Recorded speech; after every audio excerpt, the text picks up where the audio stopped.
Have you ever wondered why, when you try to make a plunge cut with an oscillator, it seems like you're bogging down the saw? I want to teach you how to do that without doing that and get the straight line. The trick is, hold your oscillator at a 45-degree angle or so, and make a cut. And you want to make, instead of trying to make it all in one cut, you'll want to make it in two.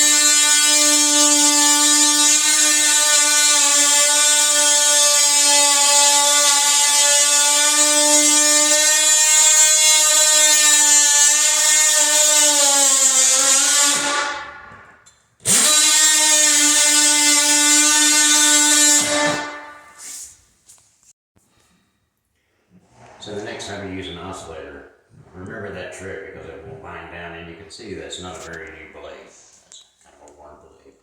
But nearer the blade, the better you want to cut. But you can see how much of a straight line you actually get from holding it at a 45-degree angle.